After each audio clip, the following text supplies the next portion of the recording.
I'm the host of the After Hours Lounge podcast, all aimed around awareness of mental health, specifically aimed towards men's mental health, but we're not excluding the women.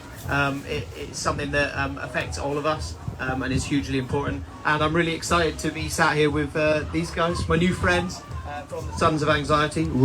Can you guys introduce yourselves and I suppose tell me as well what you're all about? I said we started following each other on Instagram last night. I met you guys this morning, so this is all a very organic chat. I don't actually know much about these guys either.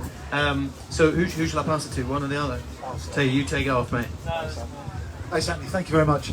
Sandy, my name is JB, and I'm one of the originals, one of the founders of Sons of Anxiety. There's three founders, Gavin, who is on my left, and James, who can't make it today, but hopefully you'll get to see him tomorrow. Sons of Anxiety, what was it born of? It was born of three guys that wanted to do something in the Sussex area to raise awareness for mental health. We are fully inclusive.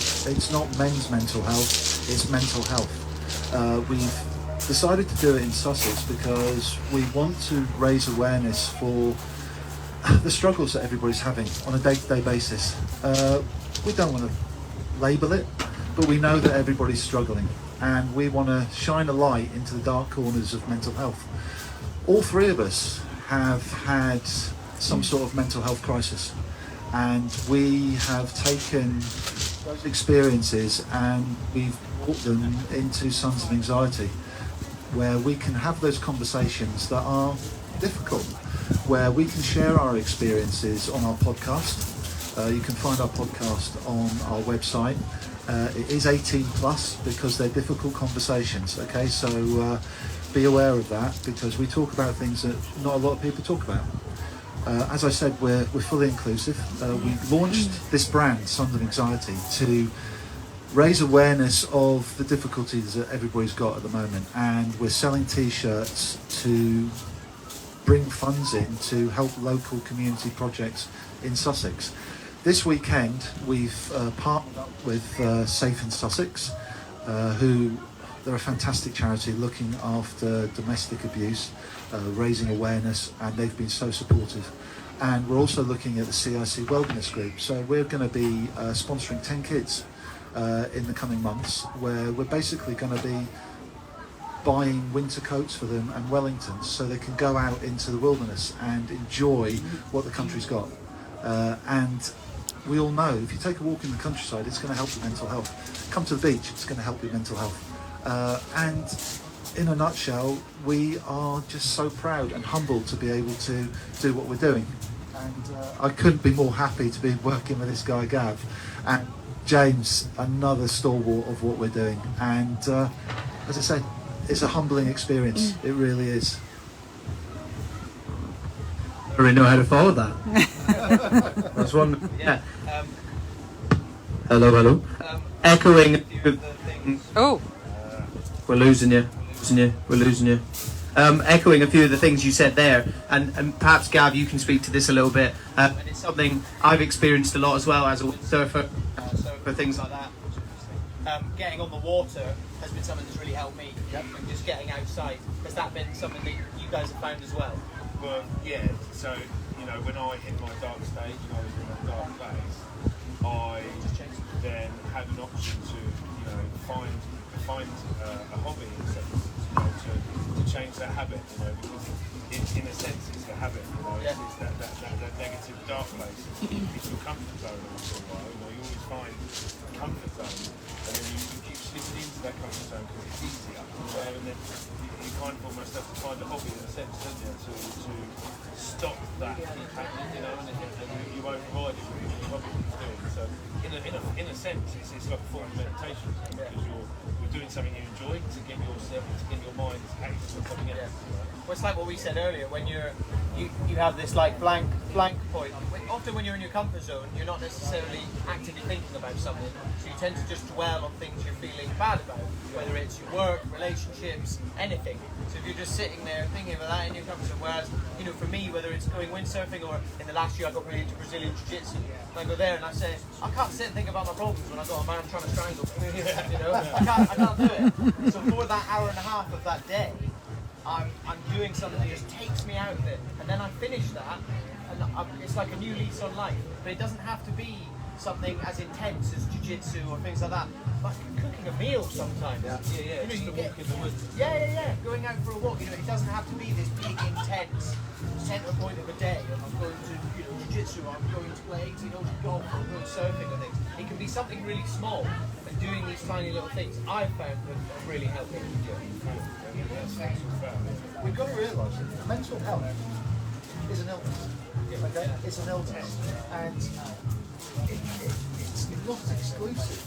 Okay? It will affect anybody at any stage, whether you're a top sportsman, or whether you're a top financier, or whether you're a husband, a wife, a kid at school.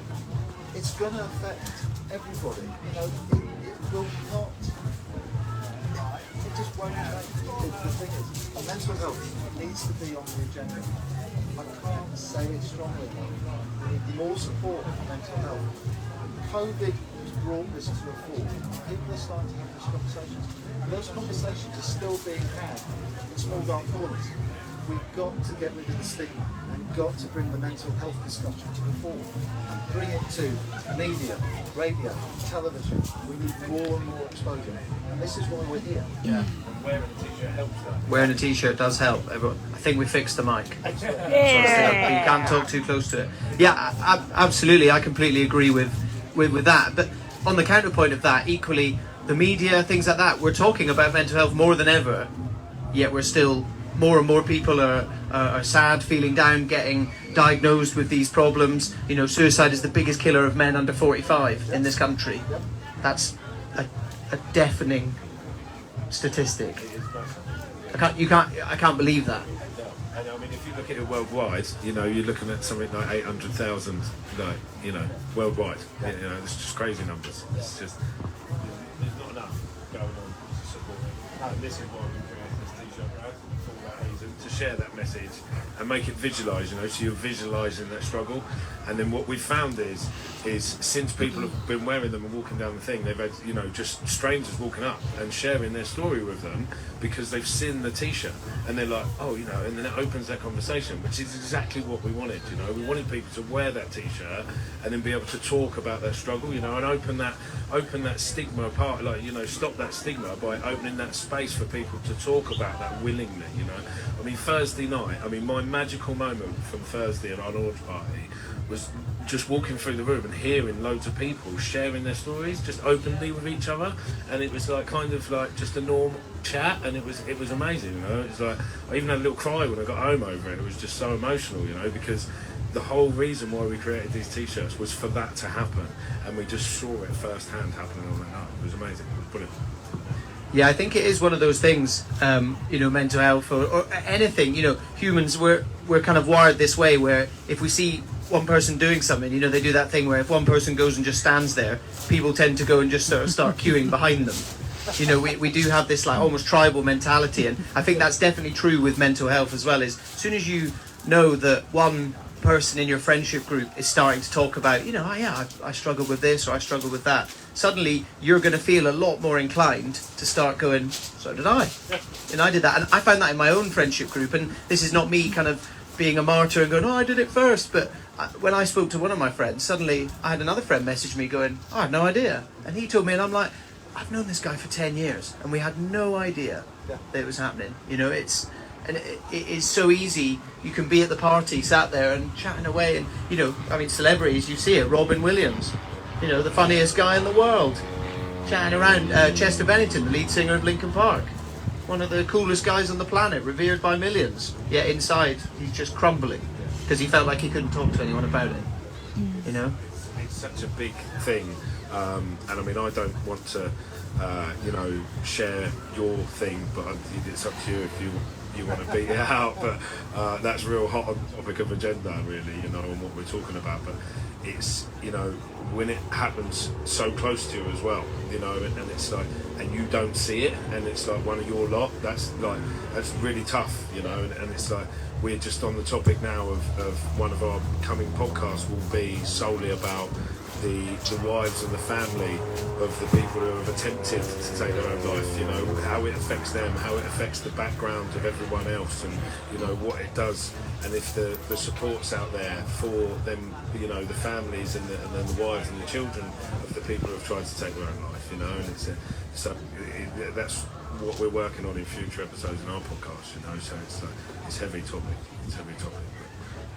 Yeah, absolutely. I think when it comes to mental health, it can be easy to just talk. Oh, you know what? Sometimes I get anxious about going to the shops, and there's a lot of gravity for those conversations as well. But equally, it's important when talking about mental health to dive a bit deeper and not be afraid to go a bit further into, you know, talking about things like suicide. I feel like I can't even say it.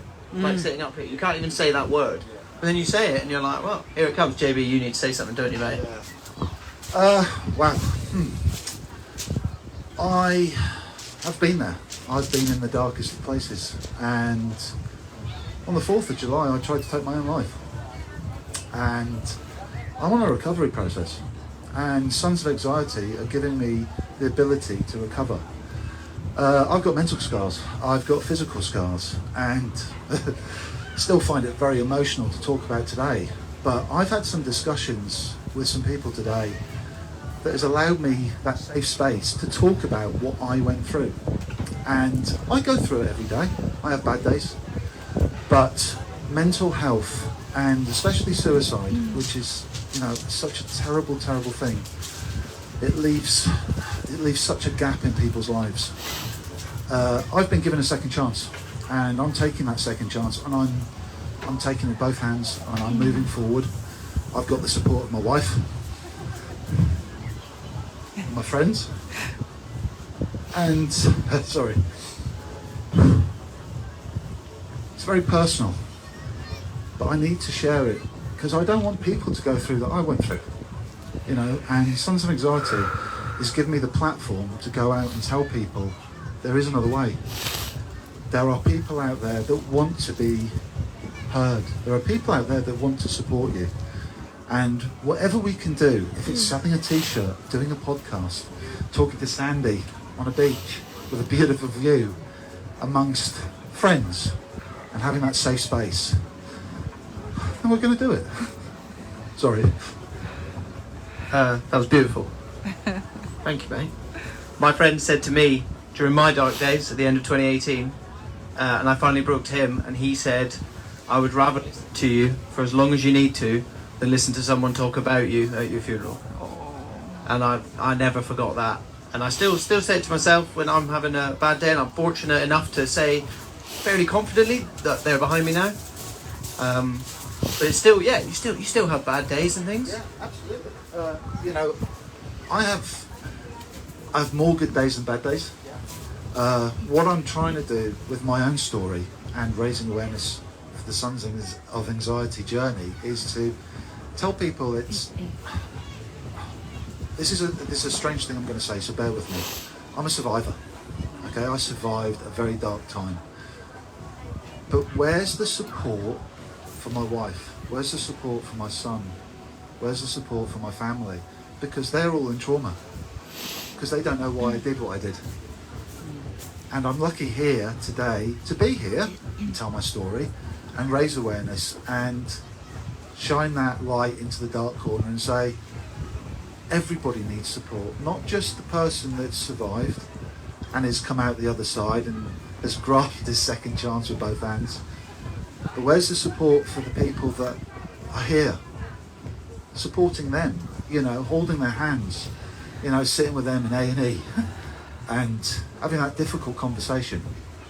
And if it's the last thing I do, I'm going to make sure that that support is there for the families, for the sons and the daughters, for the fathers, for the mothers, and I'm going to make sure that support is there. I don't know how it's going to look, you know, we're one voice, but by God, we're going to be a loud voice, and we're going to be on radio, and we're going to be on TV, and we're going to share that message.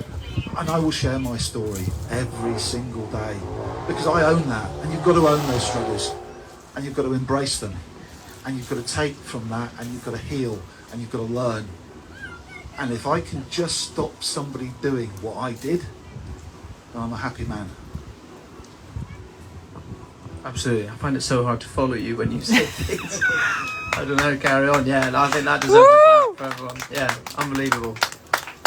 Thank you, JB, for sharing, first of all. Well, but I shouldn't have to say thank you for sharing, should I? No, It should be open enough that we should just be able to talk about that. Just like talking about how you were ill last year with a physical ailment or anything like that. You should be able to speak about it like that.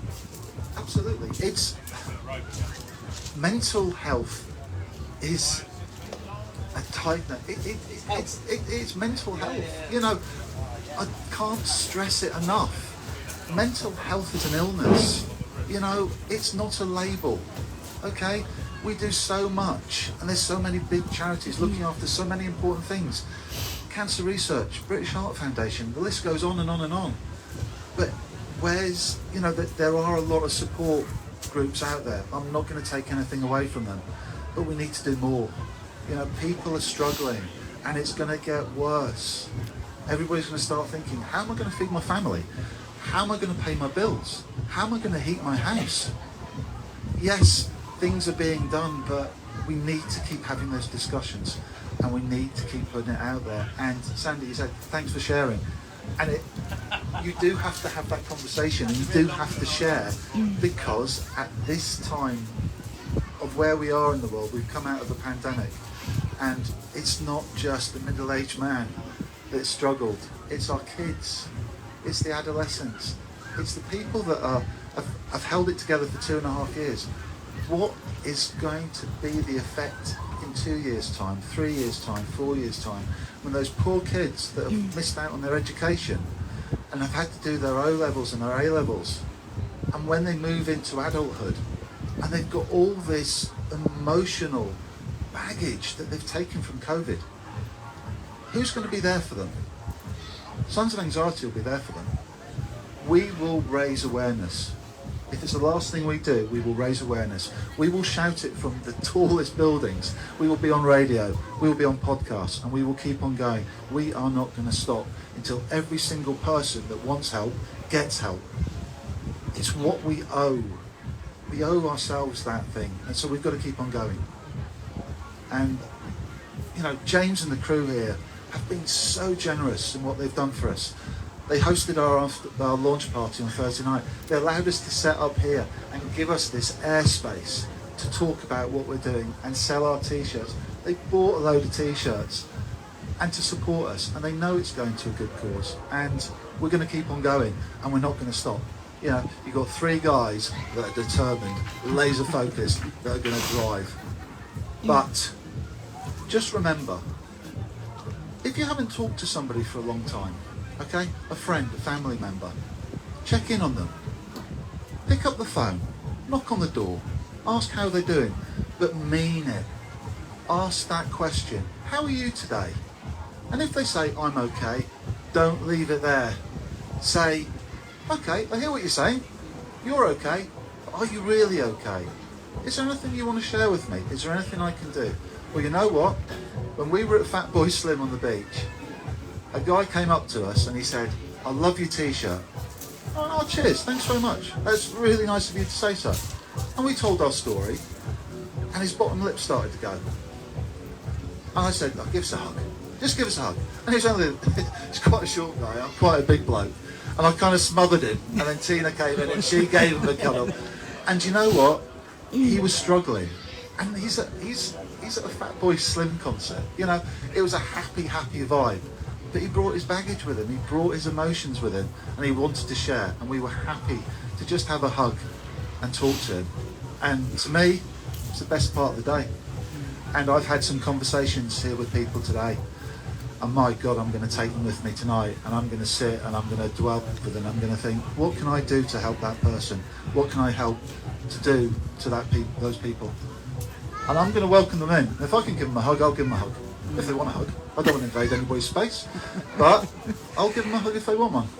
And that's what we're about, and we're going to keep on calling it out, because it needs to be done. Yeah, absolutely. I think, yeah, what you said there so eloquently, you can't leave the baggage at home when you go to your Fatboy Slim concert. You can't go, I'll just park this for the night and go and have a good time. Or if you can manage to do that, generally you're doing that with substances, and it'll still be there in the morning, and it'll be even worse. Absolutely, but that potentially is a conversation for another day, boys. Absolutely. Yeah. We'll get a Yeah. podcast about that. Yeah, good. Yeah.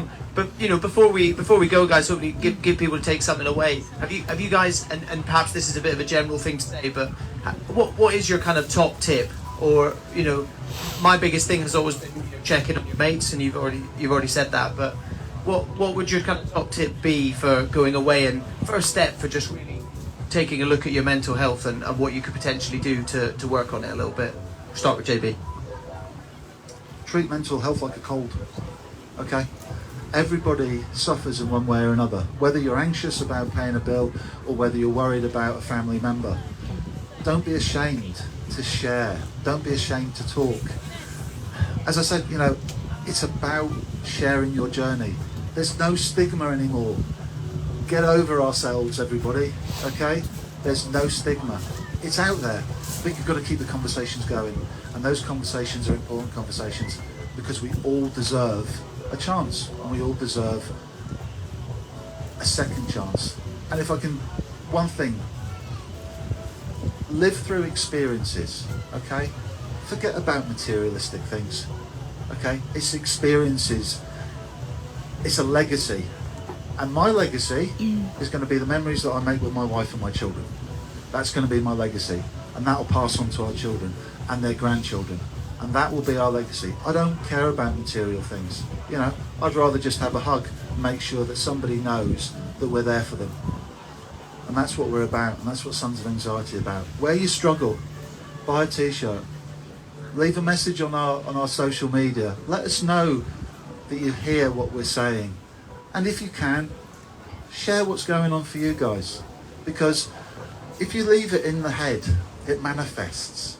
If you vocalise what's going on for you, a problem shared is a problem halved. It's an old saying, but it's a true saying.